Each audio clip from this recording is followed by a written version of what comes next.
अमिताभ बच्चन का जन्म 11 अक्टूबर 1942 को उत्तर प्रदेश के ज़िले इलाहाबाद में हिंदू परिवार में हुआ और इनके बचपन का नाम इंकलाब था, जो बाद में बदलकर अमिताभ रख दिया गया। इंकलाब नाम जो है वो आज़ादी की लड़ाई में इस्तेमाल होने वाले नारे इंकलाब जिंदाबाद से प्रेरित था। अमिताभ नाम का मतलब होता है ऐसा दीपक जो कभी नहीं बुझे। अमिताभ के पिता हरिवंश राय बच्चन, जो खुद एक मशहूर हिंदी के कवि थे, उनकी माता तेजी बच्चन, जो कराची से वास्ता रखती थीं, ही उन्हें स्टेज की दुनिया में आने के लिए प्रेरित किया। वैसे आपके जानने लायक एक दिलचस्पी बात और है कि अमिताभ का उपनाम श्रीवास्तव है, लेकिन इनके परिवार ने अपने रचनाओं को बच्चन नाम से प्रकाशित करवाया, जिसके कारण उसके बाद पूरे परिवार के साथ यह नाम जुड़ गया। शुरू में अमिताभ के लिए चीज़ें आसान थीं, क्योंकि इन्हें फिल्में की दुनिया में आने के लिए किसी भी तरह की दिक्कत का सामना नहीं करना पड़ा। इसकी वजह है अमिताभ बच्चन की राजीव गांधी से मित्रता होना, क्योंकि इसी वजह से इंदिरा गांधी के हाथ पर लिखा सिफारिश खत की वजह से उन्होंने के अब्बास की फिल्म सात हिंदुस्तानी में आराम से काम करने का मौका मिल गया। वैसे हम यह कह सकते हैं कि ऐसा तो है कि अमिताभ ने अपने टैलेंट और अभिनय के दम पर इंडस्ट्रीज में बादशाह का मुकाम हासिल किया हो, या किसी और भी पैमाने पर अमिताभ बच्चन को हम महान कह सकते हैं। लेकिन एक बात तो है, जितनी आसानी से अमिताभ को बॉलीवुड में काम मिला है, वो भी इंदिरा गांधी के सिफारिश खत की वजह से तो मिले। मेरे गले से अमिताभ को महान कहने की बात गले नहीं उतरती, क्योंकि अगर हम रणवीर सिंह जैसे सितारों की बात करें तो मुझे तो उनके सितारे ही महान लगते हैं। आज के समय में जिन्होंने एक संघर्ष के बाद सितारा बनने का मुकाम हासिल किया है। हालांकि अमिताभ ने फिल्मों में दुनिया में अपना हाथ आजमाने से पहले एक शिपिंग कंपनी में नौकरी की थी और बाद में इनके मां के द्वारा उत्साहित करने के बाद ये नौकरी छोड़ के मुंबई आ गए। वहां इन्हें काम करने के लिए 800 रुपये महीना वेतन मिलता था। अमिताभ बॉलीवुड के उन अभिनेताओं में भी हैं जिन्होंने अच्छी खासी पढ़ाई करी है, क्योंकि वैज हाई स्कूल में पढ़ाई के बाद उन्होंने शेरवुड कॉलेज, जो नैनीताल में है, वो आर्ट में अपनी एजुकेशन की हुई है।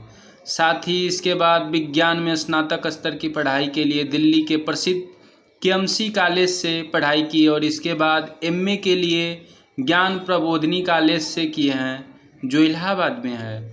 वैसे अमिताभ को भले ही फिल्मों में आने के लिए संघर्ष करना पड़ा, लेकिन बाद के दिनों में चीज़ें इनके लिए मुश्किल थीं और यही वजह है कि न केवल अमिताभ बच्चन की पहली फिल्म ने कोई अच्छा प्रदर्शन कमाई के हिसाब से नहीं किया, लेकिन इस फिल्म में इनकी दुनिया के लिए इन्हें सर्वश्रेष्ठ अभिनेता के लिए पुरस्कार मिला और इसके बाद करीब 7 साल तक के अपने संघर्ष में इन्हें कोई विशेष सफलता नहीं मिली और तब तक ऐसा कहा जाता है कि वो निर्माता और निर्देशक महमूद साहब के घर में रुके।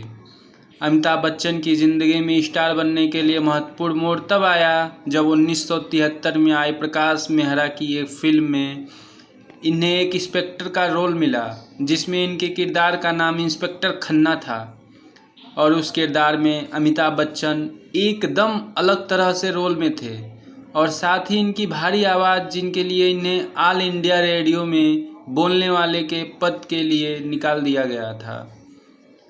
वहीं इनकी खासियत भी बनी। ऐसे में जनता के लिए अमिताभ का यह रूप बहुत पसंद आने वाला था। इसके बाद बॉलीवुड के एक्टर्स, हीरो और अंग्री यंग मैन की रूप में एक नई छवि अमिताभ की जनता के बीच में बनी, जिनके लिए बेहद लोकप्रिय बना दिया। यह वही साल था जिसमें अमिताभ ने जय भादुड़ी से शादी करी और कह सकते हैं कि अमिताभ के साथ अब उनका लेडी लक भी था, क्योंकि इसी साल अमिताभ बच्चन ने जया के साथ 3 जून को बंगाली संस्कार से विवाह भी किया था।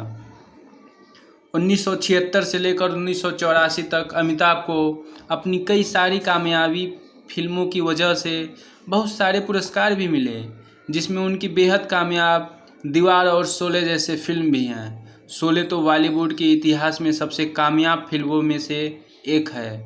यही एक वजह है कि अमिताभ फिल्म इंडस्ट्री में के सबसे कामयाब और पहचान वाले अभिनेता, सबसे अधिक फिल्म फेयर अवार्ड पाने वाले अभिनेताओं में से एक हैं। और साथ ही आपको बता दें कि अमिताभ ने अब तक 3 राष्ट्रीय फिल्म पुरस्कार और 12 सर्वश्रेष्ठ फिल्म अभिनेताओं के फिल्म फेयर पुरस्कार शामिल हैं। और एक तरह से यह रिकॉर्ड है। 1984 से 1987 तक संसद के निर्वाचित सदस्य के रूप में भी इन्होंने अपनी भूमिका दी है।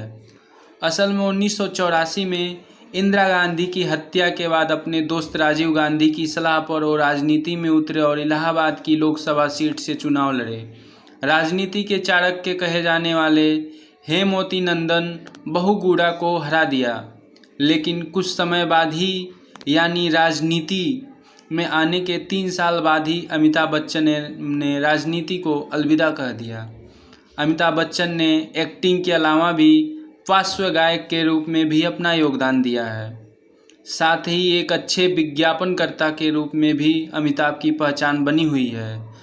और उम्र के इस दौर में भी वे जब 73 साल के हो चुके हैं, अब भी सक्रिय हैं। कौन बनेगा करोड़पति शो में भी इन्होंने होस्ट के तौर पर काम किया है और अमिताभ बच्चन को पसंद करने वाले करोड़ों में हैं। अमिताभ ने 12 से अधिक फिल्मों में डबल रोल किया है और एक फिल्म महान के लिए तो उन्होंने ट्रिपल रोल भी किया है। आज के दिन में अमिताभ के पास एक खास मुकाम है और इसी वजह से इन्हें फ्रांस के एक शहर विधुविले की मानक नागरिकता भी इनके योगदान को देखकर मिली है, जो किसी भी विदेशी नागरिक के लिए न केवल सम्मान की बात है बल्कि बहुत ही दुर्लभ लोगों के पास ये है, क्योंकि यह केवल ब्रिटेन की महारानी एलिजाबेथ द्वितीय के पास और पहली बार अंतरिक्ष में प्रवेश करने वाले रूसी अंतरिक्ष यात्री यूरी गागारिन तथा पोप जॉन पॉल द्वितीय को ही दिया गया है। अमिताभ बच्चन की 2 संतानें हैं, अभिषेक बच्चन और ऐश्वर्या नंदा बच्चन, जिसमें से अभिषेक बच्चन भी खुद अभिनेता हैं और अभिषेक का विवाह ऐश्वर्या राय के साथ हुआ है, जो बेहद खूबसूरत अभिनेत्री रह चुकी हैं और सलमान खान की एक्स गर्लफ्रेंड भी रह चुकी हैं। हालांकि एक्टिंग की दुनिया में अभिषेक का सिक्का जरूर नहीं चला, लेकिन अगर लड़की के मामले में बात करें तो करोड़ों दिलों की धड़कन रह चुकी ऐश्वर्या को अपने हमसफ़र के रूप में पाने वाले अभिषेक बच्चन बेइंतहा लकी हैं।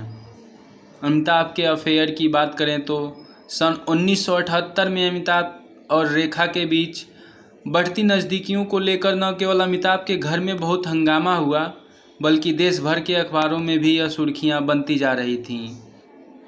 इस बारे में सुना गया है कि रेखा दिल ही दिल में अमिताभ बच्चन को बहुत पसंद करती थीं, लेकिन उन्होंने सही तरीके से कभी इसे जाहिर नहीं किया और न ही अमिताभ के इस रिश्ते के बारे में कभी कुछ कहा, जिसकी वजह से मामला रहस्यमय होता गया। और शायद इसी वजह से जय ने रेखा को इस बारे में बात करने के लिए डिनर पर बुलाया था।